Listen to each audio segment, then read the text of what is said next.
Hello everyone, welcome to UGC NET ज्ञान computer science. तो आज का हमारा क्रैश कोर्स के लिए डे 24 है।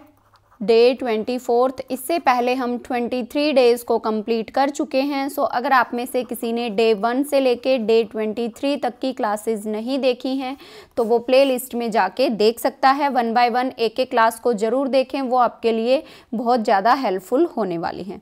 और ये crash course estate PGT computer science के लिए है। साथ में अगर कोई स्टूडेंट केवीएस, एनवीएस या फिर DSSS पीजीटी कंप्यूटर साइंस के लिए प्रिपेयर कर रहा है तो ये क्लासेस उसके लिए भी बहुत ज़्यादा हेल्पफुल होने वाली हैं। आपको प्लेलिस्ट में सर्च करना है, playlist estate PGT computer science वाली प्लेलिस्ट को आप देखेंगे तो वहाँ पे आपको डे 1 से डे 23 तक की सारी क्लासेस मिल जाएंगी। और इन क्लासेस में हमारा मेन फोकस रहा है इम्पोर्टेंट पॉइंट्स कवर करना, जो कि एग्ज़ाम पॉइंट ऑफ व्यू से इम्पोर्टेंट हैं। उसके साथ ही इम्पोर्टेंट टॉपिक्स जो इम्पोर्टेंट हैं वो कवर किए हैं, और साथ में हमने MCQs लिए हैं। जिस भी टॉपिक से रिगार्डिंग अगर हमें टॉपिक करने की नीड थी तो हमने टॉपिक किया है, प्रैक्टिस की है, कुछ पॉइंट्स डिस्कस किए हैं और कहीं पे हमने MCQs किए हैं। तो हमने सारी चीज़ें साइड बाय साइड डिस्कस की हैं, जो कि हमारे एग्ज़ाम के पॉइंट ऑफ व्यू से बहुत ज़्यादा इम्पोर्टेंट है। उसके साथ ही आप लोगों ने अपने एडमिट कार्ड्स डाउनलोड कर लिए होंगे अभी तक। अगर नहीं किए हैं तो आप एक बार Haryana board of school education Haryana की वेबसाइट पर जाके अपने एडमिट कार्ड्स को डाउनलोड कर सकते हैं। और अगर प्रिंट आउट निकालते हैं तो शायद उसकी इंस्ट्रक्शंस में लिखा हुआ है कि आपको कलर्ड प्रिंट आउट निकालना है, तो आप कलर्ड प्रिंट आउट ही निकालें, ठीक है। बाकी आप एक बार इंस्ट्रक्शंस को अच्छे से पढ़ लें, क्योंकि कोविड के टाइम पे काफ़ी सारी इंस्ट्रक्शंस आती हैं, तो उनको 1 बाय 1 एक बार ज़रूर से रीड करें अच्छे से, ताकि एग्ज़ाम टाइम पे आपको कोई भी मिस्टेक ना हो कि ये चीज़ वहाँ पे आप नहीं लेके गए। उस टाइम पे हो जाती है कि कई चीज़ें आप एग्ज़ाम टाइम पे भूल जाते हैं लेके जाना। तो जो उनकी इंस्ट्रक्शंस में लिखा हुआ है आप उनको ज़रूर से स्टडी करें एक बार। अदरवाइज़ किसी भी दिन एक क्लास में हम इंस्ट्रक्शंस को डिस्कस कर लेंगे कि क्या क्या इंपॉर्टेंट इंस्ट्रक्शंस हैं, क्या क्या आपको कैरी करना है, क्या क्या आपके लिए बैरिड आइटम है, ठीक है। तो एडमिट कार्ड के लिए आपको board of school education Haryana की वेबसाइट पे जाना है। वहाँ पे आपको अपना एप्लीकेशन नंबर डालना है, और साथ में एप्लीकेशन नंबर और साथ में आपको अपना पासवर्ड डालना है। देन आपका एडमिट कार्ड आपके सामने, आप वहाँ से एडमिट कार्ड को डाउनलोड कर सकते हैं। सो चलिए आज की क्लास को स्टार्ट करते हैं। आज का हमारा टॉपिक होगा MCQs on the topic of Microsoft window. तो इस टॉपिक से भी कई बार एग्जाम में क्वेश्चंस पूछे गए हैं, तो इसलिए आज मैंने इस टॉपिक से रिगार्डिंग कुछ MCQs करा रही हूँ मैं, जो कि आपके लिए बहुत ज़्यादा हेल्पफुल होने वाले हैं। और अगर आपने अभी तक, आप में से किसी स्टूडेंट ने चैनल को सब्सक्राइब नहीं किया है, देन वो चैनल को सब्सक्राइब जरूर कर ले, और साथ में बेल आइकन को प्रेस जरूर करें, ताकि आपको सारी लेटेस्ट नोटिफिकेशंस मिलती रहें।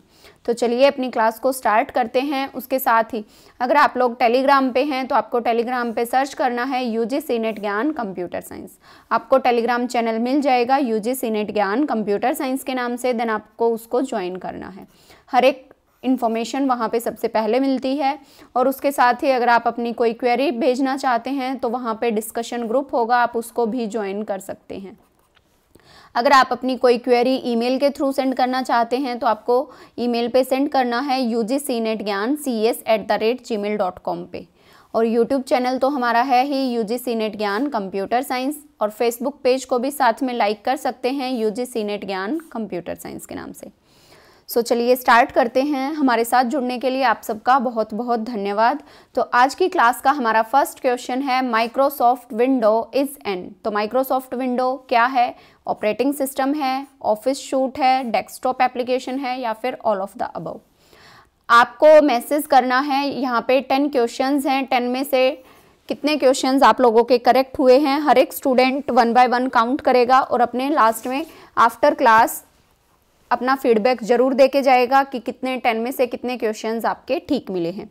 उसके साथ ही क्लास को लास्ट तक जरूर देखें, क्योंकि लास्ट में मैंने कुछ शॉर्टकट्स भी डिस्कस किए हुए हैं। तो क्लास में लास्ट तक जरूर बने रहें और अपना फीडबैक जरूर दें, क्लास कैसी लगी और कितने क्वेश्चंस आपके ठीक हुए हैं, ठीक है। तो माइक्रोसॉफ्ट विंडो इज एन, तो माइक्रोसॉफ्ट विंडो क्या है? एक ऑपरेटिंग सिस्टम है। सो यहाँ पे ऑप्शन ए जो है वो हमारा राइट आंसर हो जाएगा। Microsoft window is an operating system. अगर हम बात करें MS विंडो की फुल फॉर्म की। तो कई बार हमें ये पता होता है माइक्रोसॉफ्ट विंडो है क्या, लेकिन विंडोज़ की फुल फॉर्म नहीं पता होती और कुछ एग्जाम्स में विंडोज़ की फुल फॉर्म पूछी गई है। तो MS मीन्स माइक्रोसॉफ्ट और window means wide interactive network development for office work solution. तो Windows means wide interactive network development for office work solution. तो माइक्रोसॉफ्ट विंडोज़ बेसिकली है क्या, एक इंटरैक्टिव नेटवर्क है जो कि हमारे ऑफिस वर्क के लिए सॉल्यूशन है।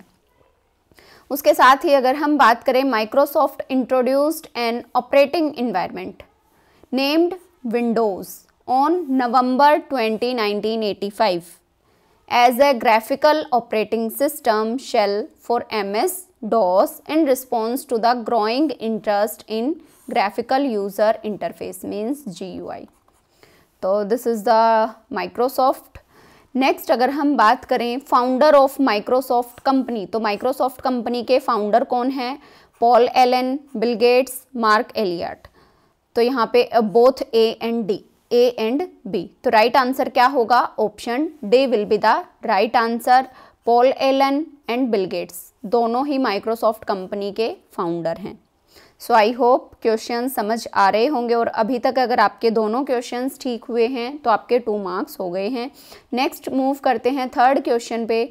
Windows operating system was developed by, जो विंडोज़ ऑपरेटिंग सिस्टम है वो किसके थ्रू डेवलप किया गया था? Microsoft, Apple corporation, Wipro, IBM। तो इसका राइट आंसर क्या होगा आपका? Option A will be the right answer, Microsoft. So window operating system was developed by Microsoft. Move करते हैं नेक्स्ट क्वेश्चन पे। विंडोज़ 98 वाज डेवलप्ड इन, जो विंडो 98 है वो कब डेवलप की गई थी? 1994, 1998, 2001 and 2004। So what will be the right answer? 1998। तो विंडो 98 कब डेवलप की गई थी? 1998 में।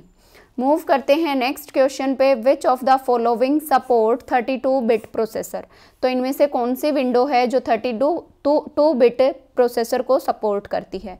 विंडोज़ 2000, विंडो 7, विंडो 8 या फिर ऑल ऑफ द अबव। सो कौन कौन सी विंडोज़ हैं जो वो सपोर्ट करती हैं 32 बिट प्रोसेसर को? So here option D will be the correct answer, all of the above. Window 2000 भी करती है, window 7 as well as window 8।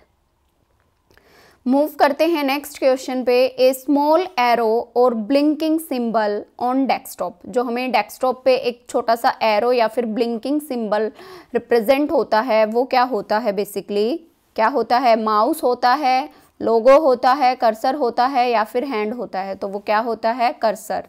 जिस टाइप से आपको भी ये दिख रहा होगा ब्लिंकिंग सिंबल, तो ये क्या होता है? कर्सर। ए स्मॉल एरो और blinking symbol on desktop is called cursor, उसको हम क्या बोलते हैं? कर्सर। नेक्स्ट अगर हम बात करें, स्टार्ट बटन इज यूज्ड और सिलेक्ट टू ओपन, तो स्टार्ट बटन को हम किस लिए यूज़ करते हैं? किसको ओपन करने के लिए? टूल बार को, स्टार्ट मेन्यू को, फाइल मेन्यू को या फिर टाइटल बार को? तो स्टार्ट बटन को यूज़ किया जाता है किसको ओपन करने के लिए? स्टार्ट मेन्यू को ओपन करने के लिए। सो यहाँ पे ऑप्शन B जो है वो हमारा राइट आंसर हो जाएगा। जब हम स्टार्ट बटन को यूज़ करते हैं तो किसको ओपन करने के लिए? स्टार्ट मेन्यू को। यहाँ पे स्टार्ट बटन होता है, इधर हम यहाँ पे स्टार्ट बटन पे जब क्लिक करते हैं that means we can open start menu. Next अगर हम बात करें, date and time are available on the desktop at, जो डेट और टाइम होती है वो कहाँ पे अवेलेबल होती है डेस्कटॉप पे? कीबोर्ड पे, रिसाइकल बीन में, माई कंप्यूटर में या फिर टास्क बार में? तो वो कहाँ पे होती है? टास्क बार में। सो here option D will be the right answer. इधर होती है राइट साइड में कोने पे, यहाँ पे क्योंकि नीचे हमारा टास्क बार होता है, तो date and time are available on desktop at task bar. So option D will be the correct answer for this question. Move करते हैं नेक्स्ट क्वेश्चन पे। All the deleted files go to, जो भी हमारी deleted files होती हैं वो कहाँ पे जाती हैं? Recycle bin, task bar, tool bar या फिर माई कंप्यूटर? तो वो कहाँ पे जाती हैं? रिसाइकल बिन में। जो भी हम डिलीट करते हैं फाइल्स को वो कहाँ पे पहुँच जाती हैं, रिसाइकिल बिन में। वहाँ से हम दोबारा से उनको फेच भी कर सकते हैं। अगर हमें किसी फाइल को, पर्टिकुलर फाइल को अगर हमें दोबारा से एक्सेस करना है तो रिसाइकिल से जाके हम उसको फेच कर सकते हैं। नेक्स्ट और last one is the basic organization of task bar. तो बेसिक ऑर्गेनाइजेशन क्या है टास्क बार का, 1 है, 2 है और 3 है और 4 है। तो बेसिक ऑर्गेनाइजेशन कितने हैं टास्क बार के, so here 4 basic organisations of task bar. So option D will be the correct answer. उसके साथ ही अगर हम बात करें कुछ शॉर्टकट्स की जो कि हमने डिस्कस करने थे, तो चलिए स्टार्ट करते हैं। शॉर्टकट फॉर MS विंडो, क्या चीज़, शॉर्टकट फॉर MS विंडो। तो फर्स्ट शॉर्टकट क्या है, क्लोज द एक्टिव आइटम और क्विट द एक्टिव प्रोग्राम। अगर हमें एक्टिव आइटम को क्लोज करना है या फिर जो एक्टिव प्रोग्राम हमने ओपन किया हुआ है उसको क्विट करना है तो हम Alt F4 का यूज़ करते हैं। Alt प्लस F4, इन दोनों कीज़ को अगर हम एक साथ प्रेस करेंगे तो हमारा जो भी एक्टिव आइटम है वो क्लोज हो जाएगा। उसके साथ ही जो एक्टिव प्रोग्राम है उससे भी हम क्विट कर जाएंगे, वो भी हमारा बैक हो जाएगा। अगर हम बात करें सिलेक्ट ऑल, अगर हमें जो भी हमारा ओपन हो रखा है उसको सिलेक्ट ऑल करना है तो हम यूज़ करते हैं शॉर्टकट कंट्रोल A। कॉपी करना है तो control C। To restart the computer, अगर हम कंप्यूटर को रीस्टार्ट करना चाहते हैं तो control plus alt plus delete. और अगर हम कुछ कट करना चाहते हैं तो कंट्रोल प्लस X। कॉपी करने के लिए कंट्रोल C, कट करने के लिए control X। Display help in dialog box, अगर हमें डायलॉग बॉक्स में डिस्प्ले करना है हेल्प को तो F1। हेल्प को डिस्प्ले करना है डायलॉग बॉक्स में तो क्या प्रेस करेंगे, F1। रीनेम करना है अगर किसी सिलेक्टेड आइटम को तो F2 शॉर्टकट की हेल्प से हम सिलेक्ट आइटम को रीनेम कर सकते हैं। सर्च फॉर ए फाइल और फोल्डर, अगर हमें किसी फाइल को या फोल्डर को सर्च करना है तो F3 का यूज़ करेंगे। Display the item in the active list in a dialog box, अगर हमें डायलॉग बॉक्स के अंदर एक्टिव लिस्ट में आइटम्स को डिस्प्ले करना है तो हम किसका यूज़ करेंगे, F4 शॉर्टकट की का। F4 shortcut key is use to display the item in active list in a dialog box. Refresh the active window, अगर हमें एक्टिव विंडो को रिफ्रेश करना है तो F5 करते हैं। आप लोगों को भी पता होगा जब भी हम बार बार F5 प्रेस करते हैं that means we can refresh the window. Display the top of the active window, अगर हमें डिस्प्ले करना है टॉप ऑफ एक्टिव विंडो को तो हम प्रेस करते हैं होम। किसको प्रेस करते हैं, होम को। Home shortcut is use to display the top of the active window.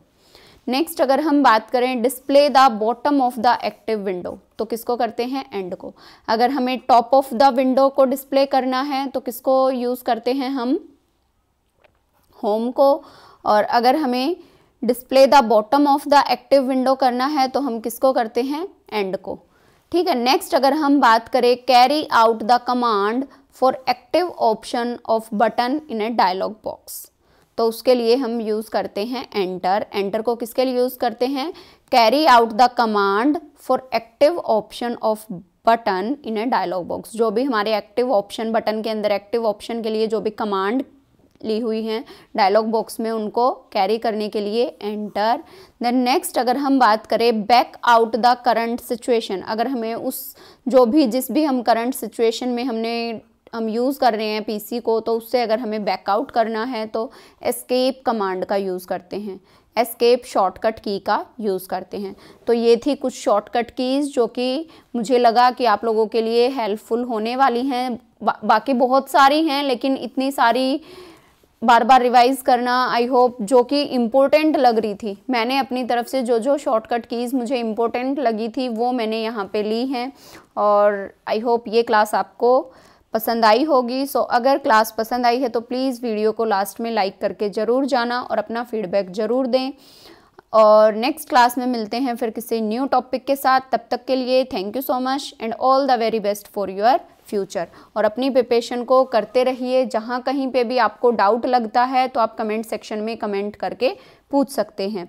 मैं हर एक स्टूडेंट की क्वेरी का आंसर ज़रूर देती हूँ। टाइम हो सकता है कि हाँ कुछ टाइम लग जाता है, कई बार बार एक्टिव नहीं हो पाते हैं, तो इसलिए अदरवाइज़ हर एक स्टूडेंट को उसकी क्वेरी का आंसर ज़रूर मिलेगा। आपकी जो भी क्वेरी हो आप कमेंट कर सकते हैं, टेलीग्राम पे भेज सकते हैं या फिर ईमेल कर सकते हैं। उसके साथ ही अगर आप लोगों को कोई और फर्दर टॉपिक डिस्कस करना है तो आप उसके लिए भी फीडबैक में लिख सकते हैं कि आपको कौन सा फर्दर टॉपिक चाहिए, क्योंकि अभी हमारे 24 डेज़ जो हैं वो कंप्लीट हो चुके हैं। आज अभी 6 डेज़ और रहते हैं 30 डेज़ क्रैश कोर्स के। तो मेरी कोशिश रहती है कि कम टाइम में ज़्यादा से ज़्यादा सिलेबस कवर कराने की, तो इसलिए मैं भी MCQs करा रही हूँ। MCQs के थ्रू हमारा एक टॉपिक अच्छे से कवर हो जाता है विद इन 10 to 15 क्वेश्चंस में। तो इसलिए मैं पहले मेरी कोशिश रहती है कि MCQs बेस अगर क्लास ली जाए तो, क्योंकि एग्ज़ाम में भी MCQs ही आने हैं, तो आपको थोड़ा आइडिया भी मिल जाएगा कि किस टाइप से एग्ज़ाम में क्वेश्चंस आएंगे और उनको किस तरीके से आप लोगों को अटेम्प्ट करना है। सो नेक्स्ट क्लास में मिलते हैं किसी न्यू टॉपिक के साथ। तब तक के लिए thank you so much and all the very best for your future. Okay, bye bye, tata, see you.